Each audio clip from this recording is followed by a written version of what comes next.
내일이 8월 15일입니다. 강복 77주년입니다. 신문을 하나 보니까 강복은 그 해방은 도적같이 왔다 그렇게 말하더라고요. 누구도 강복된다고 해방된다고 기대하지 못했는데 우리의 군사적인 힘이나 우리의 노력으로 사실은 이루어졌다라고 볼 수 없다는 것입니다. 그래서 그날은 정말 도적같이 그날이 왔다. 그래서 기쁨이 더 컸겠죠. 그런데 그 조선총독 아베의 조선총독부 보호관찰령 제3호 그 지령에 의하면 8월 18일 날 바로 이 한국 교회와 우리 민족 지도자 아주 다수를 학살할 음모를 세웠다고 합니다. 언제요? 8월 며칠 날요? 18일 날요. 그런데 3일 전에 해방이 되고 그리고 8월 17일 자정에 그들이 다 석방이 되었다고 합니다. 바로 전날 그들이 석방이 되었습니다. 참 하나님의 간섭이죠. 기도하지 않는 사람은 별로 중요한 날이 아닌데 기도하는 사람들에게 그날은요 참 하나님의 간섭이고 하나님의 은혜입니다. 그 하나님께서 이 민족 가운데 참 일제에 의하여 고통을 주셨지만 고난을 우리가 받았지만 그 고난 때문에 사실은 선교의 문이 많이 열리고 그 선교사님들의 또 피땀 흘린 사역으로 말미암아 사실은 교회가 또 세워지고 믿음이 성장하고 부흥하는 그런 또 시작이 되기도 했습니다. 그런데 또 시간이 점점 흘러가면서 교회가 세속화되기도 하고 성도가 또 믿음이 연약해지기도 하면서 점점 교회가 또 예배의 소리가 기도의 소리가 하나님을 찾는 우리 믿음이 옅어지고 있는 것도 사실입니다. 그래서 우리가 역사를 바라보면서 우리가 참 고난의 때 하나님 만나 그렇게 은혜를 받았는데 우리가 부유하다고 하나님을 잃어버리지는 않은지 오늘 말씀이 그 말씀이거든요. 늘 하나님 안에 있을 때 하나님이 어떻게 우리를 책임져 주시는가. 그리고 하나님을 떠나면 그 삶이 얼마나 피폐해지는가. 그럴 때 다시 하나님께 돌아오라. 이게 26장 이 레위기의 사실은 큰 결론입니다. 27장은 부록이에요. 하나님께서 이스라엘 백성들에게 뭘 요구했습니까? 우상 섬기지 말고, 그렇죠? 안식일을 지키고 성소를 기히 여기고 내 명령과 규례에 따라 살아봐라. 결국은 여러분 이 세상 보십시오. 이 세상에 얼마나 우상들이 얼마나 많이 있습니까? 우리 이웃들 얼굴을 한번 보십시오. 웃고 밝고 화한 얼굴이 많습니까? 전부 경쟁하고 분노하고 큰소리치고 말도 함부로 그럴 수 없을 만큼 관계들이 깨어져 있습니까? 서로 믿고 신뢰할 수 있습니까? 하나님은 레위기에 너희들은 탐욕의 우상, 성공의 우상, 물질의 우상, 뭘 만들어 놓고 샤머니즘의 우상, 종교의 우상, 사상의 우상, 이데올로기의 우상, 행동의 우상, 그 우상 섬기지 말고 하나님을 바로 섬기고 이웃과의 관계를 깨고 경쟁하고 시기하고 질투하고 미워하지 말고 사랑하며 살아가는 그런 사람이 되라는 거예요. 그럴 때 우리 하나님께서 그들에게 어떤 은혜와 복을 내리시는가. 레위기 26장 여러분 본문에 한번 돌아오시면 하나님께서 말씀하죠. 26장의 본문에 오면 1절부터 3절까지 보면 하나님이 이스라엘 백성들에게 요구하는 세 가지 조건이 있습니다. 그리고 이 4절부터 13절까지 오늘 읽은 본문에 보면 하나님이 우리가 하나님 안에 거할 때에 주시는 복들이 나옵니다. 그리고 14절에 보시면 14절부터 39절까지 보면 너희가 내게 청종하지 아니하면 어떻게 되는가? 그 하나님의 저주가 39절까지 나옵니다. 그리고 40절부터 46절까지는요. 그러하다 할지라도 너희들이 다시 회개하고 내게 돌아오면 내가 너희를 다시 언약을 기억하리라. 이런 내용들이 46절까지 나옵니다. 그럼 먼저 여러분, 하나님이 우리에게 정말 사랑하시고 복을 주시고자 하는 세 가지가 있더라고요. 그게 1절, 2절, 3절에 나옵니다. 26장 1절, 2절, 3절 한번 보시기 바랍니다. 또 하나님 뭐라고 말씀하는가 한번 보세요. 너희는 자기를 위하여 우상을 만들지 말지니 조각한 글씨나 주상을 세우지 말며 너희 땅에 조각한 석상을 세우고 그에게 경배하지 말라. 나는 너희 하나님 여호와이니라. 여러분, 하나님 뭘 그렇게 여기에 강조를 하셨습니까? 우상 섬기지 말라. 우상 섬기지 말라. 오늘도 사이비 종교를 만들어서 많은 사람들의 영혼을 피폐하게 하는 사람들이 있습니다. 사상이 종교가 우상이 된 사람들이 있습니다. 물질이 우상이 되고 쾌락이 우상이 되고 행복이 우상이 되고 안전이 우상이 되고 성공이 우상이 되고 가족이 우상이 되고 건강이 우상이 된 사람들이 있습니다. 여러분, 오늘 왜 그렇게 이혼이 많을까요? 가정을 소중히 여기지 않아서 그럴까요? 아닙니다, 여러분. 오늘 얼마나 많은 사람들이 배우자를 소중히 여기는지 모릅니다. 가정을 소중히 여기는지 모릅니다. 우상이 되었기 때문입니다. 하나님이 없는 소중한 것이 오히려요, 그 가정을 깨뜨리는 것을 우리가 얼마나 많이 보고 있습니까? 자녀에게 관심이 없어서 요즘 효도하지 않습니까? 아닙니다. 얼마나 자녀에게 관심을 가집니까? 자녀가 우상이 되었기 때문에 자녀의 관계가 문제가 생깁니다. 하나님과 부부가 있고 하나님이 있고 부자가 있고 이 관계가 하나님 안에서 부자 관계가 있고 하나님 안에서 부부 관계가 되어야지 정말 하나님 주시는 은혜가 있는데 하나님은 베풀이고 서로 우상이 될 때는 오히려 깨어짐이 있잖아요. 탐욕이 우상 숭배라고 했습니다. 하나님이 어떻게 하면 우리들이 가장 복되게 살아가시는지 하나님이 우리를 아시니까 그 방법을 아시는데 그래서 너희들은 절대로 자기를 위하여 우상 섬기잖아요. 자기 자녀를 위하여 우상 섬기잖아요. 자기 가정을 위하여 우상 섬기잖아요. 그런데 그 마지막이 좋지 않더라는 거예요. 하나님 없는 우상 숭배. 그것들은요, 영혼을 죽입니다. 오히려 자기가 쫓아갔던 것들 때문에 망하는 일들이 생깁니다. 하나님이 우리 창조자시고 하나님 우리를 사랑하시고 하나님이 유일한 세상의 승리자이시기 때문에 하나님은 우리에게 다른 우상을 너희들 속지 말고 섬기지 말라 그렇게 말씀하십니다. 그리고 2절에 보면 너희는 내 안식일을 지키며 내 성소를 경외하라. 나는 여호와이니라 그렇게 말씀하셨습니다. 그러니까 나를 구별하라. 나를. 7일 가운데 하루 우리 주일날 여러분 이 자리에 어떻게 오셨습니까? 하나님이 내 모든 주인이십니다.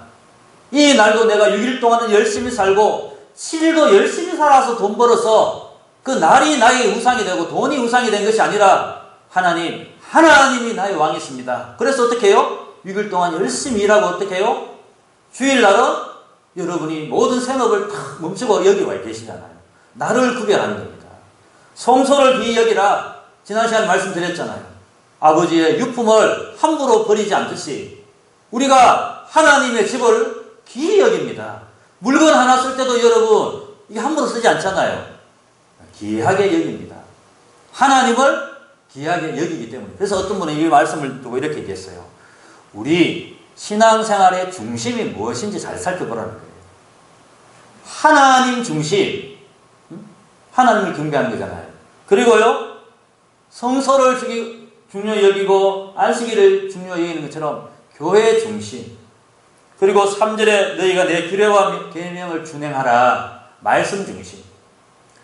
여러분이 열심히 신앙생활 잘하려고 죄 안 지으려고 노력하는 것이 아니라 여러분이 바로 삶이 됩니다. 하나님 중심인지 내가 교회 예배 중심인지 여러분이 말씀 중심인지 한번 마음속으로 따라해보세요. 뭐 중심이라고요? 하나님 중심, 교회 중심, 말씀 중심. 우리 교단에도 그거 강조하잖아요. 하나님 중심, 교회 중심, 말씀 중심이 여러분 되면요, 여러분 이분이 주일을 잘 안 지켜요. 주일 자꾸 멀어져요. 점점 멀어져요. 그 신앙이 하나님과 멀어졌다라는 의미입니다. 다른 거 볼 거 없습니다. 하나님을 가까이 하면요, 예배를 가까이 하게 되어 있습니다. 교회를 가까이 하게 되어 있습니다. 성도를 가까이 하게 되어 있어요. 하나님 가까이 하게 되면요.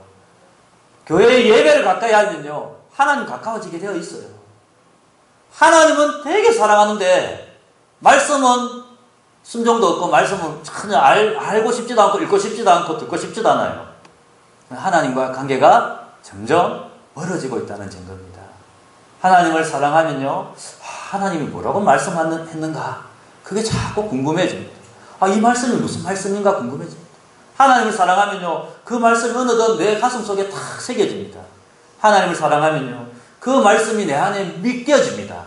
그러면서요, 환난과 파도 가운데서도요, 그 말씀이 내게 생명이 되어서 이 세상을 든든히 이기고 나아가는 힘이 됩니다. 그리고 그 말씀 붙들고 기도하게 돼요. 하나님은 내게 말씀하고요, 나는요, 그 말씀 붙들고 하나님 기도하게 됩니다. 이게 하나님과 함께 걸어가는 거예요. 동행하는 거잖아요. 동행하는 거. 오늘 말씀에 보면 순종하라, 청종하라, 그게 다 뭡니까? 하나님과 동행하는 겁니다. 우리가 어떻게, 여러분, 우리 자녀가 누구 손을 잡고 갈 때 여러분 놀라지 않습니까? 어릴 때 우리 아이들 생각이 나는데, 옆에 개가 오면 무섭잖아요. 그렇잖아요. 개가 오면 어디로 뛰어갑니까? 부모님께 뛰어가잖아요. 부모님 손을 잡고 있으면 여러분, 아무리 큰 형이 와도, 옆에 누가 있어도 두렵지 않잖아요. 누구와 함께 걸어가기 때문입니까? 하나님과 아버지와 함께 손을 잡고 동행하기 때문이죠. 하나님과 동행한다는 건요, 내가 예배, 내가 교회, 하나님 말씀을 가까이 한다는 거예요. 그 말씀을 내가 듣고 가까이 하고, 나는 하나님과 어떻게 해요? 기도하고 걸어가고. 그렇게 하라는 거예요. 그렇게 할 때에 우리 하나님이 주시는 은혜가 4절부터 13절에 나옵니다. 세 가지를 하나님이 말씀하셨습니다. 내가 이것을 너에게 줄게. 네가 내게 붙어 있으면 내가 너를 책임져 줄게. 이 말이거든요. 선택하라는 거예요. 네가 내게 붙을래? 아니면 14절부터 나오는 것처럼 딴 데 붙을래? 너희가 선택하라는 거예요. 사람은 저는 안 믿습니다. 저와 여러분이 우연한 존재가 아닙니다. 그냥 있다가 사라지고 우연히 여러분이 이 땅에 있는 존재가 아닙니다. 그리고 또 우리가 이 세상에 내가 왕이고 내가 주인이 아닙니다. 우리는 우연한 존재가 아닙니다. 하나님이 우리를 아시고 하나님이 우리 왕이십니다. 그게 아는 것이 얼마나 큰 복입니까? 이스라엘아, 너같이 알고 복을 받은 사람이 어디 있느냐? 그런 자에게 하나님이 세 가지를 주시는데 4절 한번 보시기 바랍니다. 4절에 보시면 4절과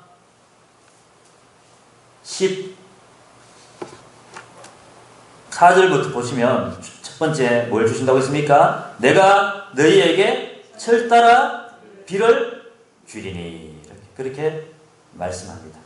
6절에도 보면 내가 그 땅에 평화를 줄 것인즉, 그렇게 말합니다. 그리고 11절에 보면 내가 내 성막을 너희에게 주리니, 원어는 똑같은 나탄이란 말입니다. 세 가지를 우리 하나님이 그들에게 주십니다. 첫 번째 뭘 주신다고요? 때에 맞는 복을 주신다는 거예요. 철 따라 비를 주신다는 거예요. 때에 맞는 복을 주신다는 거예요.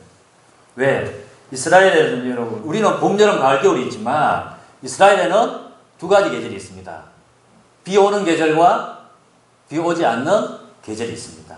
그래서 그들 농사 지을 때 비는 너무, 우리도 비가 중요하죠. 비 없이 농사 안 되죠. 그렇죠? 그 사람들 비 없이 안 되잖아요. 햇볕만 있으면 말라 죽잖아요. 지금 잘 안 된다 하더라고요. 이스라엘은 비가 너무 소중합니다. 비 오는 계절, 비 오지 않는 계절 딱 있습니까?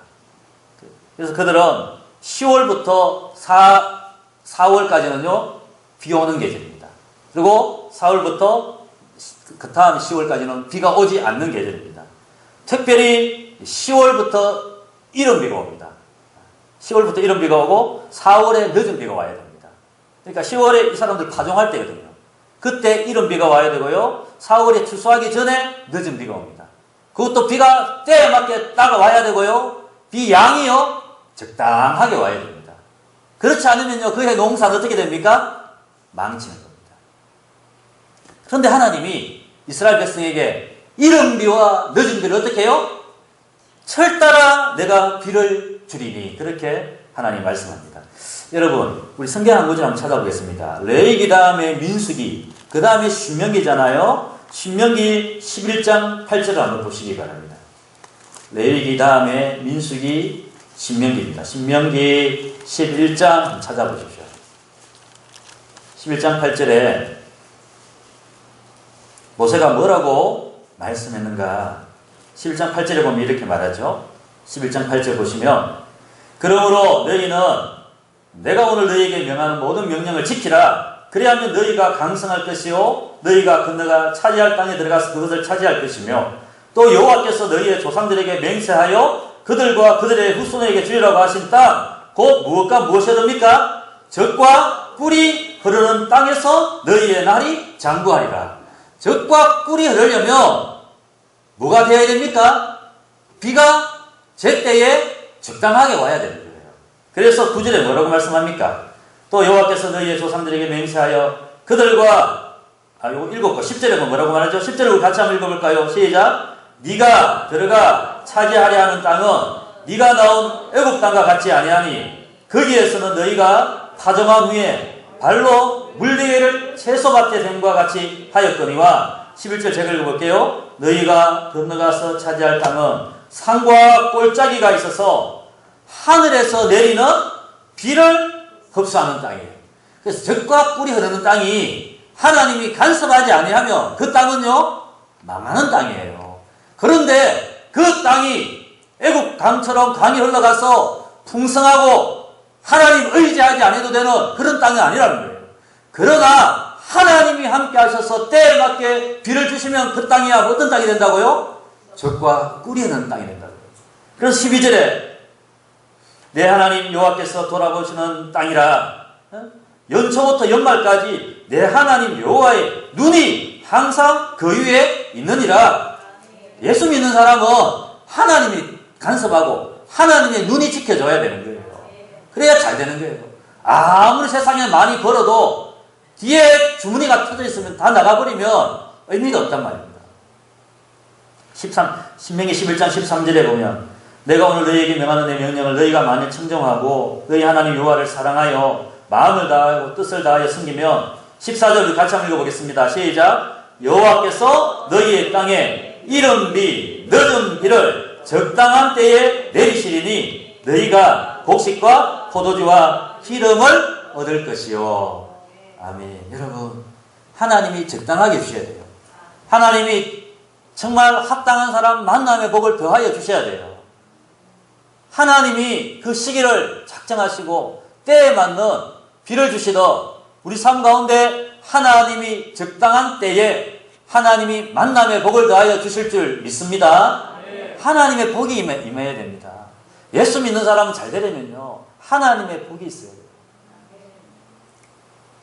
그리고 26절에 보면, 오늘 다시 본문에 돌아오셔서 26장, 레위기 26장 188페이지입니다. 188페이지 구약성경 26장 6절에 보시면,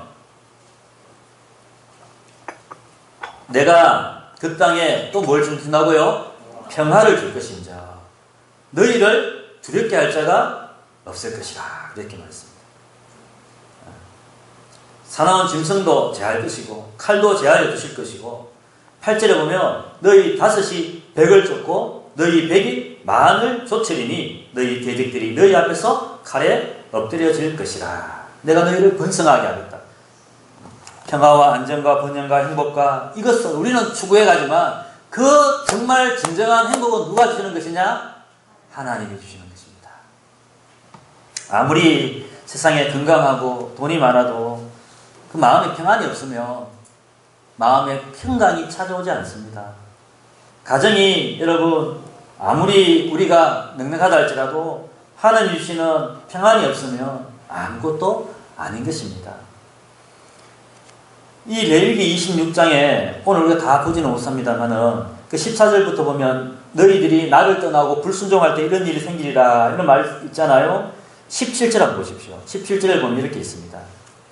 제가 16절부터 한번 읽어볼게요. 16절요. 내가 이같이 너희에게 행하리니 곧 내가 너희에게 놀라운 재앙을 내려 폐병과 열병으로 눈이 어둡고 생명이 쇠약하게 할 것이요 너희가 파종한 것이 어떻게 된다고요? 그때면 뭘 먹을 게 있겠습니까? 17절에는 내가 너희를 치리니 너희가 대적에 패할 것이요 너희를 미워하는 자가 너희를 다스릴 것이며 너희는 쫓는 자가 없어도 어떻게 된다고요? 불안하니까 쫓는 자가 없어도 도망합니다. 19절에 보니까 내가 너희의 세력으로 말미암은 교만을 끊고 너희의 하늘을 철과 같게 하며 너희 땅을 녹과 같게 하겠다는 거예요. 하나님이 이런 늦은 비를 때에 맞게 주시지 않겠다는 거죠. 26절, 레위기 26장 26절 보십시오. 너희가 먹어도 배부르지 아니하리라 그랬습니다. 29절에 보면 너희가 아들의 살을 먹을 것이요 딸의 살을 먹을 것이요. 이게 뭘 말합니까? 열왕기하 6장에 보면 아람 군대가 쳐들어왔을 때 그들이 포위되었을 때 자기 자식을 먹었어요. 예레미야 시대에도 그런 일이 발생했고요. 유대 역사가 요세푸스에 의하면 요세푸스가 예수님 당시의 사람입니다. 그 역사가인데 그 역사에 의하면 70년에 로마에 의해서 예루살렘이 포위되었을 때 디도 장군에 의해서 예루살렘이 AD 70년에 포위되었을 때 동일하게 유대인들이 자기 자녀를 먹었다라고 그렇게 기록이 되어 있습니다. 26장 36절 한번 보십시오. 불안하면요 평강이 없으면 이런 일이 발생합니다. 너희 남은 자에게는 그 원수들의 땅에서 내가 그들의 마음을 약하게 하리니 마음이 약해져요. 그들이 바람에 불린 잎사귀 소리에도 놀라 도망하기를 칼을 피하여 도망하리라. 그 사람 마음이 약해져 버리니까 모든 게 병이에요. 사람 마음이 약해져 버리니까 늘 염려하며 살아요. 바람 소리만 들어도 칼처럼 들리는 거예요. 대적의 소리로 들리는 거예요. 그러니까 이 사람이 어떻게 잠을 자겠으며 어떻게 살이 찌겠으며 어떻게 행복이 찾아오겠습니까? 37절 우리 다 같이 한번 읽어보겠습니다. 시작. 그들은 쫓는 자가 없어도 칼 앞에 있음같이 서로 짓밟혀 넘어지리니 너희가 원수들을 맞서는 힘이 없을 것이요. 저와 여러분의 가정 안에 믿음 있는 분이 꼭 있기를 주의 이름으로 축복합니다. 다 믿음이 없으면요 무너져 버린다는 거예요. 한 사람이 약해도 한 사람이 그를 받쳐주고 서로 받쳐주고 서로 믿음이 있고 서로 하나님과 동행한다면 그보다 더 좋은 것은 없고요. 한 사람이 혹시나 연약하다 할지라도 지켜주십시오. 다윗이 뭐라고 말합니까? 천만인이 나를 애워사 진친다 할지라도 나는 두려워하지 아니하리로다. 그 사람이 내게 어찌하리요? 자기 마음이 하나님과 함께 하니까 하나님이 그를 붙들고 있으니까 마음에 담대함이 있습니다. 바울 사도가요 궁핍할 때도 있고 가난할 때도 있지만 자기는 어떤 형편에서도 살아갈 수 있는 자족할 수 있는 내게 능력 주시는 자에서 내가 모든 것을 할 수 있느니라 담대함이 있습니다. 하나님이 함께 하십니다. 늘 순종하며 하나님과 동행하고 그 마음에 하나님을 사모함이 있으니까 무슨 확신이 생깁니까? 하나님도 나를 사랑한다. 이 믿음이 있는 거예요. 범죄하고 하나님이 가까이 없고 불순종하고 살아가니까 마음에 무슨 마음이 듭니까? 하나님 나를 버리지.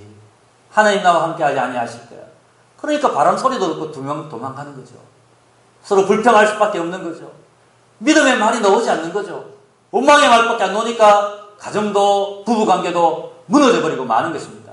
아니 그렇게 사랑한다고 좋아하다가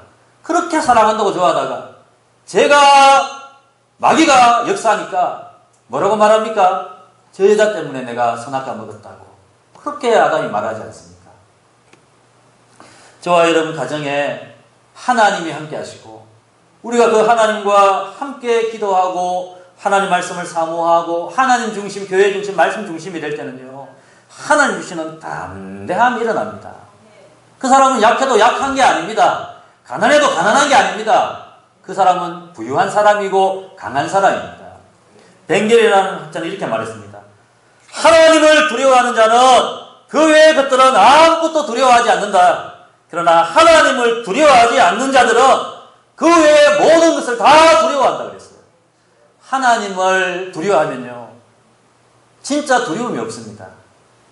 내 생명도 하나님의 것인데, 교회도 하나님의 것이고, 가정도 하나님의 것이고, 우리가 기도하는 그 기도의 제목도 하나님이 주신 기도의 제목이라면, 지금은 내 눈앞에 변한 것이 없다 할지라도 하나님이 선하게 하실 줄 믿습니다 하는 믿음이 우리 안에 생길 줄 믿습니다. 그 믿음이 역사하는 거예요. 그 믿음이 이루어가는 것입니다. 1835년에, 그러니까 한 200년 전에 5만 번 기도 응답을 받은 조지 밀러라는 그런 분이 있어요. 수많은 기도의 사람이었단 말이죠. 이 조지 밀러가 프러시아 사람인데, 이분이 이제 방탕하게 살다가 늦게 회심하고 이분이 영국에 가서 고아원을 세웠습니다.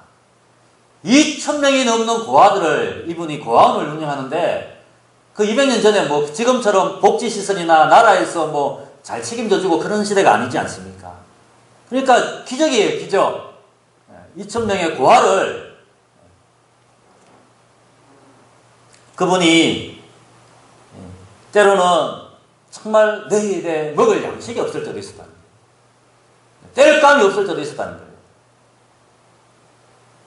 그런데 그분이 단 하루도 그러지 않고 굶지 아니하고 하나님께서 주시는 사람의 도움을 받기도 하고, 하나님이 보일러가 고장났는데 그날은 하나님이 따뜻한 바람을 주시고, 아무도 모르는 사람인데 찾아와서 양식을 싣고 와서 양식을 내리고 가고, 이 조지 밀러라는 분이 그렇게 어려운 고아원을 경영하면서도 그가 오히려 더 어렵고 힘들 때마다 하나님의 은혜가 오늘은 무엇일까? 그렇게 기대를 했다고 합니다. 왜일까요? 살아계신 하나님은 자기가 이 고아를 사랑하는 것보다 하나님은 고아의 아버지시니 이들을 더 사랑하신다. 그 약속의 말씀에 확신을 가지고 늘 하나님과 교제하는 삶, 순종하는 삶, 그렇게 살아갔던 사람입니다. 그러니까 기도하면서도 믿음의 확신을 가지고 기도했다는 거예요. 그분이 말하기를 기도하면서 확신이 살아계신 하나님을 죽은 하나님으로 기도하는 것보다 더 나쁜 것이 어디 있느냐, 그렇게 얘기를 했습니다. 오늘 11절에 보시면 하나님이 주시는 세 번째, 내가 내 성막을 너희 중에 세우리니 내 마음이 너희를 싫어하지 아니할 것이며, 임마누엘 하나님, 내가 너희와 함께 하신다는 거예요. 내가 너희와 함께하는 거 줄게. 내가 너희와 함께 할게, 이 말이잖아요. 내가 너희를 때에 맞는 복을 주고, 내가 너희에게 마음의 평강을 주고, 아니 내가 너희와 함께 할게. 모든 거 다 된 거 아닙니까? 임마누엘의 하나님, 놀라지 말라, 두려워하지 말라, 내가 너와 함께 함이니라. 이사야 말씀처럼 하나님이 우리와 다 함께 하시니까 기도하면서도 기대가 있는 거예요. 살아계신 하나님이니까. 마지막 오늘 말씀에 13절 이렇게 말합니다. 13절, 나는 너희를 애굽 땅에서 인도해 내어 그들에게 종된 것을 면하게 한 너희의 하나님 여호와이니라. 내가 너희의 멍에의 빗장을 부수고 너희를 바로 서서 걷게 하였느니라. 내가 너희에게 이렇게 명령하는데 너 나 누군지 알지 않느냐? 너희가 확신할 수 있고 너희가 나를 섬길 이유가 되지 아니하느냐? 너희가 애굽에서 종이 되어 살아. 그럴 때 내가 너희를 애굽에서 구원해 내어 그 광야 가운데 너희를 걸어가게 하지 않느냐? 때에 맞는 양식을 주지 않느냐? 내가 너희를 보호하고 책임지고 내가 너희의 주인이 되지 않느냐? 그래도 너희가 나를 믿지 않고 다른 걸 선택할 것이냐? 바로 선택하라. 내 안에 거하라는 것. 내가 너희를 책임져 주.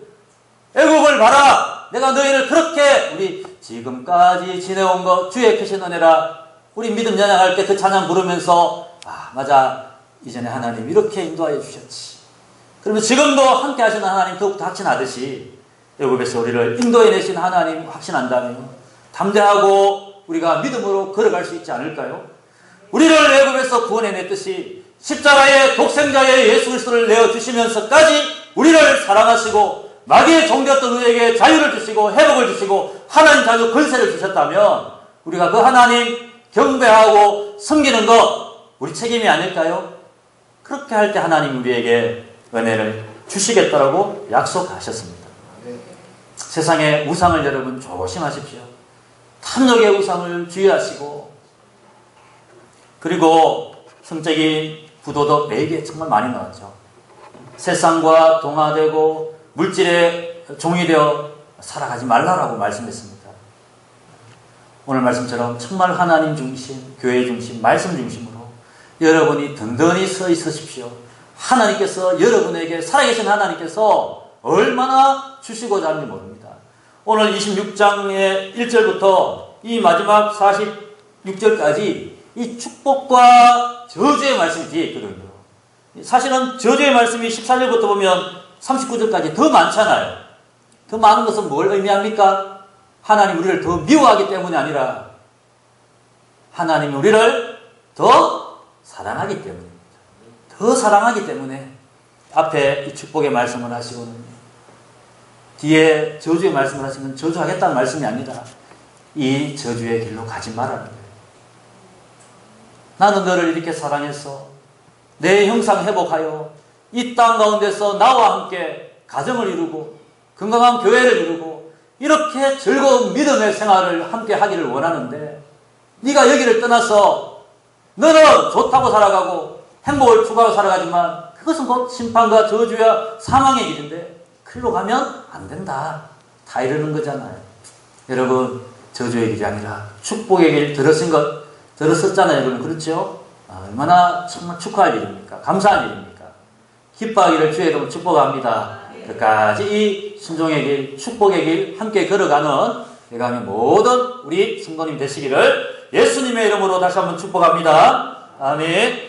제가 기도하겠습니다. 하나님 감사합니다. 우리의 신앙의 중심이 하나님 무엇입니까?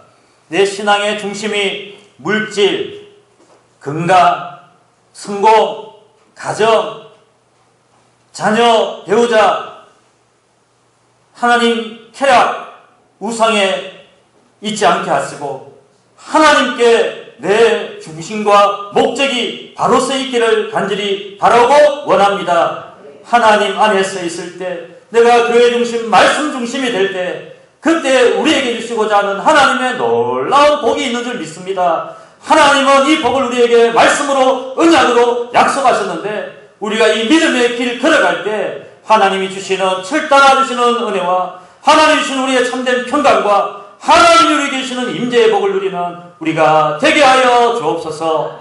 예수 그리스도의 이름으로 기도드립니다. 아멘.